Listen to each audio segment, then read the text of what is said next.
Hello, this is Margaret Fetty from the University of Sewing, and I wanted to demonstrate how simple it is to do a cover stitch on the L890 Air Serger Overlocker machine.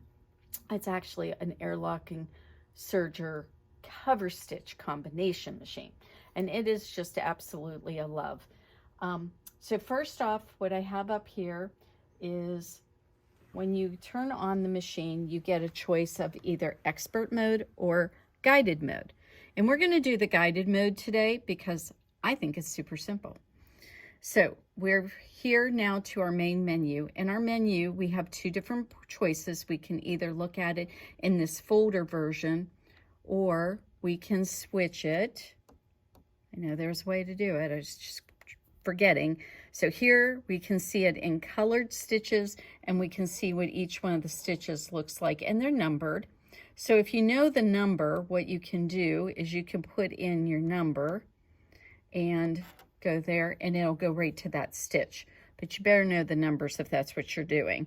I personally really like this folder version because then I can decide which one of these versions I want to look at. So what we're going to do today is we're going to do a cover stitch.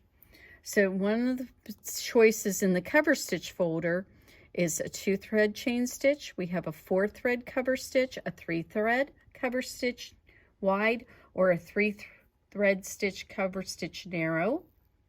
And then there's a 3-thread cover stitch narrow. And those two are just, one is for right on the edge of a piece of fabric, and this one is for a little bit over. We're going to do what I think is probably the most popular one that most people would want, which is the 3-thread cover stitch wide. And as you can see in this picture, what you've got is 2 stitches and then the cover stitch in the back, on the back of the fabric.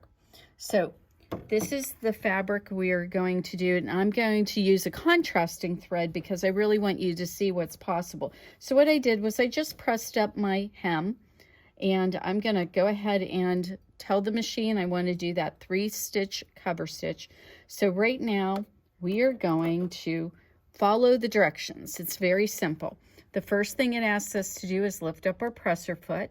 Then it wants us to unthread our right cover stitch needle. Now I had been doing a chain stitch on here before, so it wants me to change a few things here.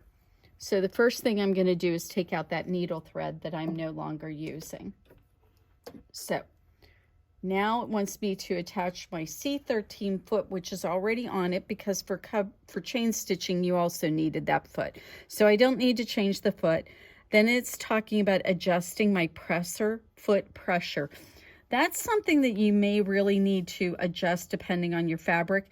I've done this fabric already, and their suggestion is a 4, but it turns out with this particular fabric, the 3 worked a little bit better. Always do a little test sample and you will get better results. All right, so now we need a needle in both the left cover stitch needle position and in the right cover stitch needle position. So the first thing I'm going to do is get out one of my needles.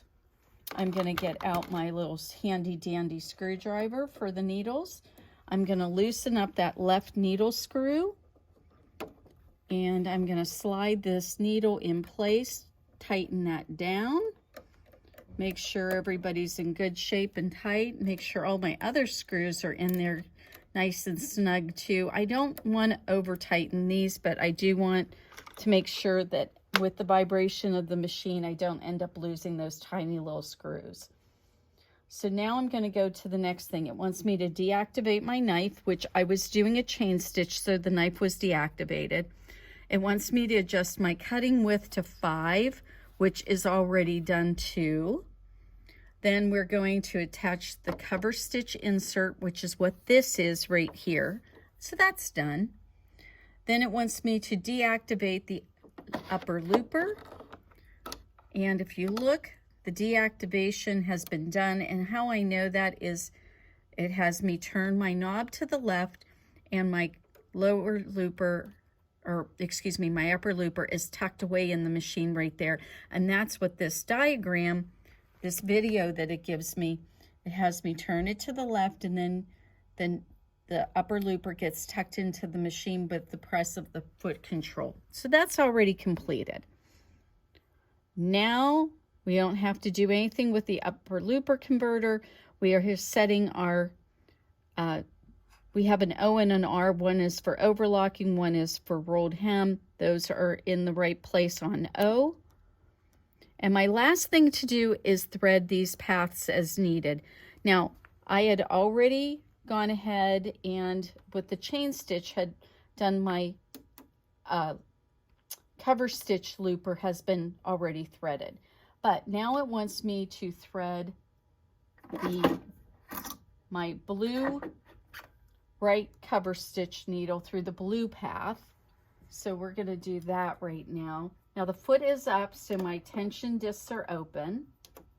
I'm going to come over here following my blue path, and my cover stitch is all up here in that path. Then all I have to do is go, oh, I went too far. I can come back. And this is for my right cover stitch needle. There we go.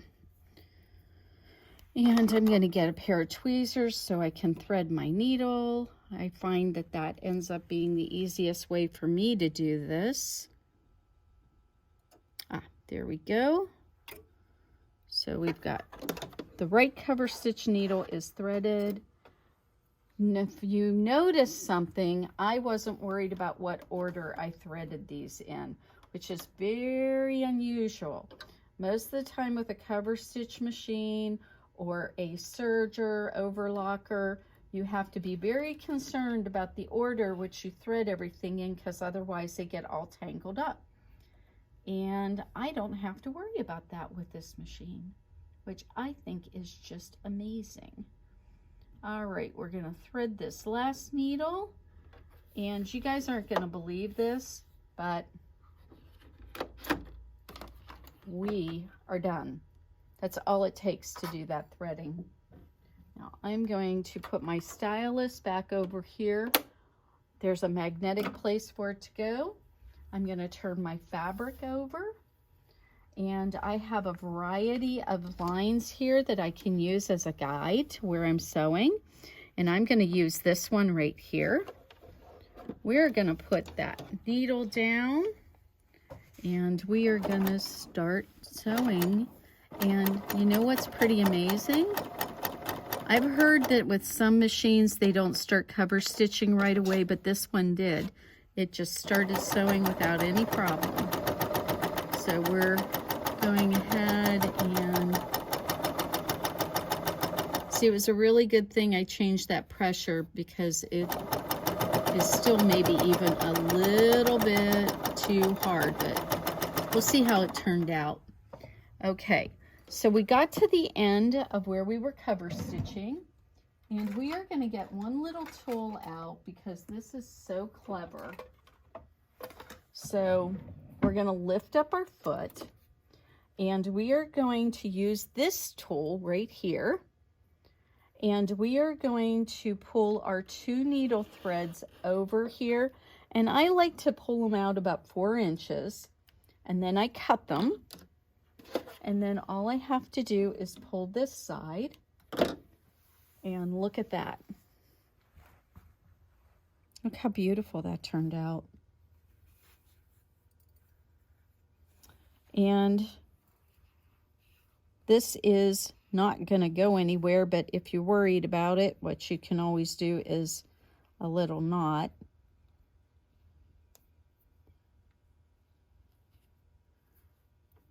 And then we just trim that little thing off there.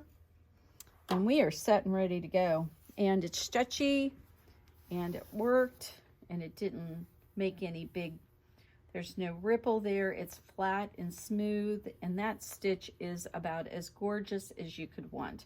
The beginning of it, what I do oftentimes is I pull, if a beginning and end happens like this and I'm not overlapping anything, I pull these threads all to the back. And just like what I did with those first stitches, or excuse me, that last stitch where I made a knot, I can just tie this off too, just to be safe. To be honest with you, I've also done it where I haven't done anything with it, and they've looked really good, and I haven't had any problem. But I'm kind of a, let's just play it safe on this kind of thing. It takes nothing to make a little knot. I can cut that off, and we are done. And again, I'm pretty sure you don't have to do that, but I just like to play it safe. But doesn't that look great? So that is using the L890 to do a cover stitch. Remember, most of the time when you're doing something like a hem like these, it's in a circle. So what you're going to do is overlap those stitches for a couple of, for maybe, I would do it for probably 3/4 of an inch. So this machine has turned out to be one of my very favorite machines that we've had out recently. I've been very, very pleased. And I hope that you will be enthused enough after seeing that to decide to either come in and see a demo, or perhaps we could even do a Zoom meeting if you want to do it over the internet just to play it safe. And we could do that too, and I could show you all about this machine if you're interested. We're in Bloomington, Indiana. Our website is our website is universityofsewing.com. And so I hope you will take a look at our website and see the machines there.